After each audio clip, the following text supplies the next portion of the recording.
கன்னடத்தில் உப்பினக்காயி, தெலுங்கில் பச்சடி, தமிழில் ஊர்கை, மலையாளத்தில் உப்பிலிட்டது, மராத்தியில் சோலஞ்சா, குஜராத்தியில் அத்தானு, ஹிந்தியில் அச்சார் என பல பெயர்களில் அழைக்கப்படும் ஊறுகாயத்தான் இன்னைக்கு நம்ம செய்ய போகிறோம். க்ரீமியான தயிர் சாதமும் காரசாரமான ஊறுகாயும் பெஸ்ட் காம்போங்க.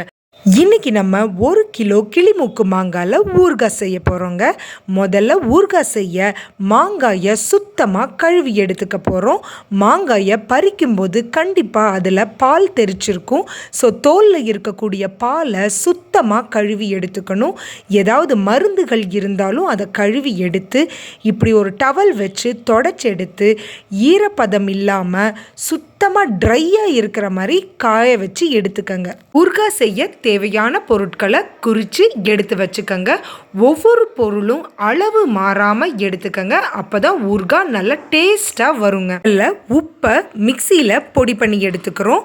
கடுகையும் வெந்தயத்தையும் பல்ஸ் மோடில் கொரகொரப்பாக அரைச்சி எடுத்துக்கிறோம். வீட்டிலையே செஞ்ச வரமிளகாய் தூள், காஷ்மீர் மிளகாய் தூளை எடுத்து ரெடி பண்ணி வச்சுக்கிறோம். இதுதான் மாங்காயில் கொட்டைகளை நீக்கி நமக்கு தேவையான கொஞ்சம் பெரிய சைஸில் மாங்காயை துண்டுகளாக நறுக்கி எடுத்துக்க போகிறோம். எப்பவுமே ஊறுகாய் மாங்காயத்தான், மூவாண்டன் அப்படிங்கிற மாங்காயத்தான் மாங்காய் ஊறுகாய் செய்ய பயன்படுத்துவேன். ஆனால் இந்த வருஷம் அதிக வெயிலில் பூக்கள் எல்லாமே கருகினதுனால மாங்காயினுடைய, அதுவும் ஊறுகாய் மாங்காயினுடைய விலை அதிகமாயிடுச்சு.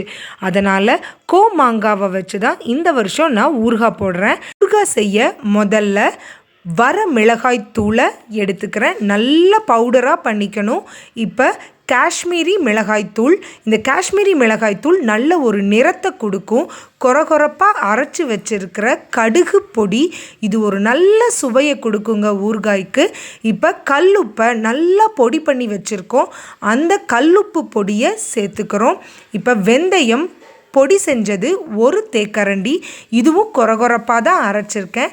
1 கிலோவுக்கு இந்த அளவுகளில் நம்ம சேர்மானங்களை சேர்த்தாவே ஊறுகாய் நல்ல டேஸ்ட்டாக இருக்கும். முதல்ல நல்ல இந்த பொடிகளை எல்லாம் கலந்து விட்டுட்டு இப்போ இந்த பொடிகளை முதல்ல ஒரு பாத்திரத்தில் சேர்த்துக்கிறோம். இந்த பாத்திரத்தில் கலந்து வச்சுட்டு அதுக்கப்புறம் நான் பீங்கான் ஜாடிக்கு அதை மாற்றிடுவேன். பாருங்கள், இந்த ஊறுகாவுக்கான மசாலா பொடி இப்போ ரெடியாக இருக்குது. நம்ம கட் பண்ணி வச்சுருக்கிற மாங்காய் துண்டுகளை இப்போ இந்த ஊறுகாய் பவுடர் கூட நல்லா மிக்ஸ் பண்ணிக்கிறோம். பாருங்கள், நல்லா எல்லா மாங்காயிலையும் அந்த மிளகாய்த்தூள், உப்பு, கடுகு, வெந்தயம் இதெல்லாம் கலந்து வர்ற மாதிரி சேர்த்து நல்லா குலுக்கி வச்சுக்கணும். நான் பெருங்காயத்தூள் சேர்த்த மாட்டேன். உங்களுக்கு அது விருப்பம் அப்படின்னா இதில் பெருங்காயத்தூள் சேர்த்திக்கலாம். இப்போ மாங்காய் ஊறுகாயில் அந்த மசாலா பொடி நல்லா கோட் ஆனதுக்கப்புறமா அதில் 1/2 லிட்டர் அளவுக்கு நல்லெண்ணெய் சேர்த்த போகிறோம். உங்களுக்கு எந்த நல்லெண்ணெய் பிடிக்குமோ அதில் 1/2 லிட்டர், 1 கிலோவுக்கு 1/2 லிட்டர் கொஞ்சம் அதிகம்னு நினைக்கிறவங்க இது 1 வருடம் வரைக்கும் கெட்டு போகாமல் இருக்கும் அப்படிங்கிறத யோசிக்கணும். இந்த எண்ணெய் தான் இந்த ஊறுகாயை பாதுகாப்பாக வச்சுருக்க போகிற ஒரு மீடியம். அதனால் இந்த எண்ணெய் 1/2 லிட்டர் இருக்கணும். இந்த ஊறுகாய்க்கு மேலே தெளிவாகி எண்ணெய் அப்படியே மேலே வரும். போக போக அந்த எண்ணெய் இருக்கிறதுனால தான் ஊறுகாய் கெட்டு போகாமல் இருக்கும். அதனால் 1/2 லிட்டர் கண்டிப்பாக நல்லெண்ணெய் சேர்த்தி அப்படியே ஒரு 4 to 5 நாள் விட்டுட்டிங்கன்னா இந்த மாதிரி எண்ணெய் பிரிஞ்சு மேலே தனியாக நிற்குங்க. எண்ணெய் இருந்தால் தான் ஊறுகாய் கெட்டு போகாமல் இருக்கும். அதனால் 3 to 4 மாதம் யூஸ் பண்ணி எண்ணெய் கம்மி ஆயிடுச்சு அப்படின்னா மறுபடியும் நல்லெண்ணெயை நீங்கள் சேர்த்துக்கணும். இப்படி இடையில ஊறுகாயை திறந்து கலந்து வச்சுக்கணும். ஒவ்வொரு தடவையுமே நல்ல காஞ்ச ட்ரையான ஸ்பூன்ஸ் இல்லை கரண்டியை தான் பயன்படுத்தணும்.